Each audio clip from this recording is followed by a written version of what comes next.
Bonjour et bienvenue, c'est Darius de Decastronomie. Aujourd'hui, nouvel épisode de déballage de ce petit colis. Alors, voici ma petite lunette guide avec sa caméra astro pour mon Samyang 135.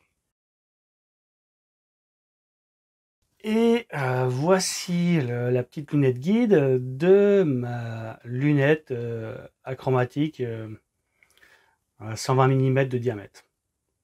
Et on voit bien que là il y a quelque chose et là il n'y a pas. Il manque la caméra. Et forcément, donc, démonter la caméra, ça prend 2 secondes. Mais après, il faut régler la mise au point et ainsi de suite, l'alignement, enfin voilà. C'est tout un bazar. Et donc, il me fallait une petite caméra très économique, car les temps sont durs, pour avoir donc un système complet prêt à imager. Et donc, cette caméra mystère,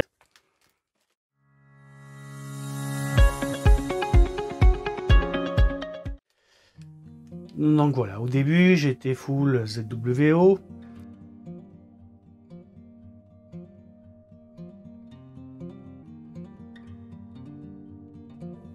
Et là j'ai encore changé de marque.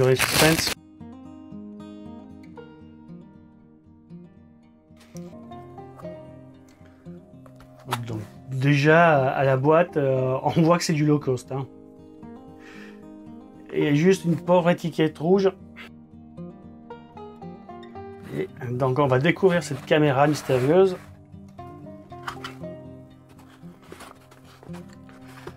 Donc câble d'autoguidage. Voici un peu 3 petites molettes. Un adaptateur pour objectif S. Super caméra. Donc une test de la Asie 120 couleur. Alors pour de l'autoguidage, ils vont utiliser des caméras noir et blanc.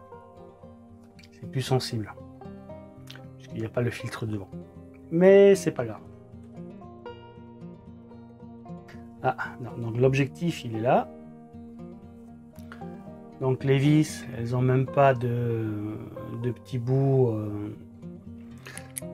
en plastique pour éviter de marquer la caméra. Alors, on est vraiment sur du low cost. Donc en termes tarifaires, c'est la moins chère que j'ai trouvée. Et du coup, je vais la brancher pour regarder si... Et comme j'ai déjà eu des caméras Asie, enfin ZWO, donc je connecte la caméra. Je suis prêt à connecter. Il ne passe pas grand chose. SharpCap se lance. Donc le logiciel SharpCap a bien détecté une ZWO Asie. Et voilà, ça marche bien. Donc caméra.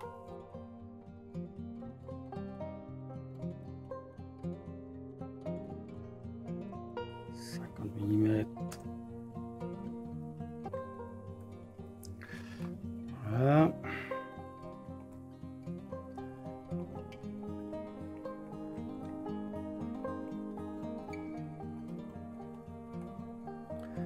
Donc la caméra est détectée, connectée. Bon voilà, tout est ok. Alors elle coûte une fraction du prix d'une Asie 120 mini.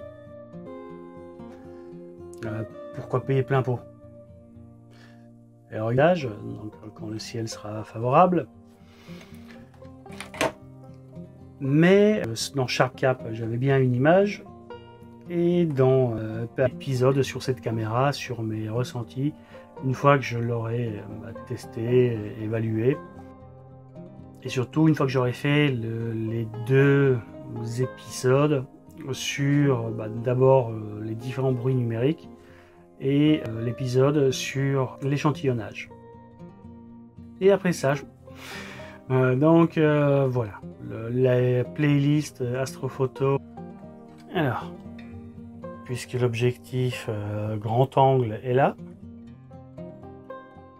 donc évidemment il va falloir l'enlever pour pouvoir mettre la caméra au foyer de cette petite lunette. L'objectif, au passage on voit une petite vitre des infrarouges. Et donc on a cette... Au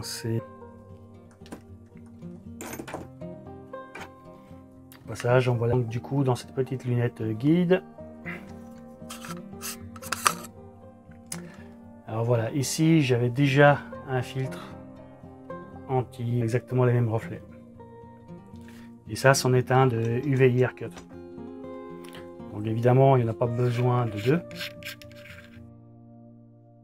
Donc j'enlève. Donc là, c'est juste un adaptateur pour caméra, pour transformer un chercheur. Et donc voilà. J'ai des petits doutes.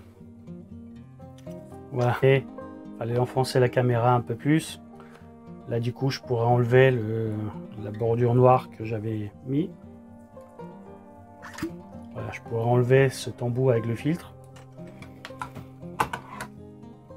Remettre ce qui allait rayer la caméra.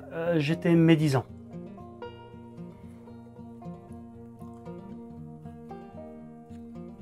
En fait quand on enlève cette bague d'arrêt, on voit ici, on doit voir un petit peu, voilà, elle sert et cette bague ne va pas les rayer.